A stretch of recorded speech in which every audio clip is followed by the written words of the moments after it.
Hello everybody, it's Haj here. Today I decided to go completely mirrorless-less. I left my Z9 at home to avoid any temptation. Instead I have here on this monopod my oldie but trusty D850 and my 20-year-old 600 millimeters f4 lens. Also, in addition, I have this 1.4 teleconverter from Kenko. So I want to test it as well, and let's see how it goes.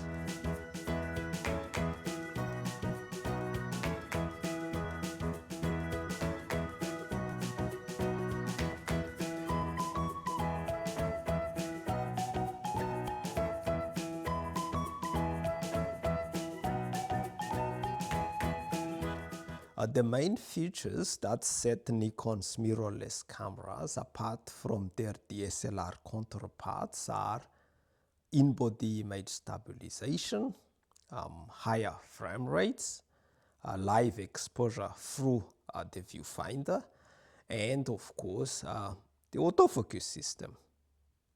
Having those features is better than not having them, but the question is, will I miss them while photographing birds today? My old 600 millimeters f4 lens does not have image stabilization, and the rule of thumb to avoid blurred image is to shoot at least at a shutter speed of 1 divided by the focal length.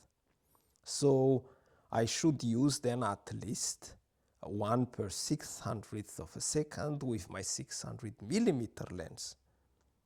But I'm not concerned about not having an image stabilization here, because with small hectic birds like passerine birds, I rarely go below 1 per 1,000th of a second anyway, which is almost twice the recommended shutter speed. And my lowest shutter speed for birds in flight is 1 per 1,250th a second. In addition to high shutter speed, faster frame rate is also very important for bird photography. A faster frame rate maximizes the chance of having that perfect wing position, for example. The D850 can shoot only up to 9 frames per second, and that is less than half the frame rate of the Z9. This picture of a kestrel I took with the Z9, and here is one I took with the D850, and both of them are actually having the exact wing position I wanted. But of course, with very fast moving subjects like sunbirds, this could be a different story. But faster frame rates alone is useless if the camera does not acquire focus quick enough and track the subject. Fast and erratic birds are really a challenge for a camera's autofocus system. And I find that the autofocus of flagship DSLR cameras like the D5 is even actually better than the focus acquisition of the Z9, as long as I manage to track the subject. This is a picture of a stork with a uniform blue sky in the background, and the D850 did not have any problems at all tracking the subject.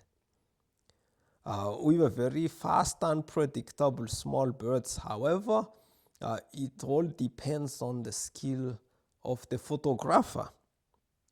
Here is a wagtail I shot with the Z9, and here is a long-tailed tit with the D850. Another challenge for the camera's autofocus are birds partly hidden by branches. A mirrorless camera with subject detection feature might have an edge here, but the DSLR could also still accomplish the same job. For example, in this case, by using a single autofocus point position between the beak and the eye of the bird, the D850 actually managed to lock focus on this robin. In the extreme situation like this robin pictures in the bush here, which is not a great picture at all, anyway, I had to focus manually. But I would say even the Z9 would not be able to lock on that bird anyway. This is a picture of a pheasant I took with the Z9, and I had to adjust the focus manually as well here. It is in such situation that the Z9 has an edge over the D850, as I can zoom in on the viewfinder and also use focus peaking. On the D850 on the other hand, I would have to switch to live view to be able to zoom for manual focusing. Another advantage of the viewfinder of mirrorless camera is also the live feed of the exposure. But nowadays cameras manage to meta the scene correctly most of the time anyway.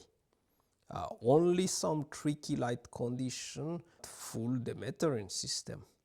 And based on my experience, it is quite easy to guess roughly how much exposure compensation is needed in those tricky situations. And minor adjustment can always be done in post-processing. It also helps to shoot in RAW. Take the example of this finch with bright feather on very dark background. And the D5 overexposed the shot, and I only noticed it afterwards. By bringing the exposure 2 stop down, I was able to recover the details in the highlights. This picture of a flycatcher on the other hand went the other direction. The bright sky rendered the image into a silhouette. The details on the bird were recovered after boosting the exposure by 2 stops in post-processing. So again, the live exposure on the viewfinder of mirrorless camera helps, but it is also fine to not have it. However, during this photo session, I was glad that I had my 600mm f4 lens with me. The autofocus of this lens is blazing fast. It is very sharp, just like any other Nikon super telephoto prime lens out there. And the wide aperture also lets lots of lights in. It is 1 1/3 of stop brighter than actually the 600mm f6.3 lens. That extra stop of light allows higher shutter speed and lower ISO. Also, I do not use hide nor perch nor I feed the birds, so they are most of the time quite far away, and reach is always a problem when it comes to photography in small birds. Here is where teleconverter comes to play. There it is. The Kenko 1.4 teleconverter works wonderfully well with this 600mm f4 lens and the D850. It converted my 600mm f4 lens then into an 840mm f5.6 lens. And the autofocus was still fast enough, and the photos are still sharp enough for my liking. I might compare the Kenko with the Nikon teleconverter in the future, but I already have the feeling that the Kenko will match the performance of the Nikon.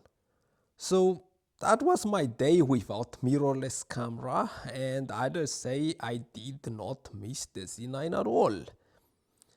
You might have different experience though, and you might favor mirrorless cameras over DSLR cameras for your work.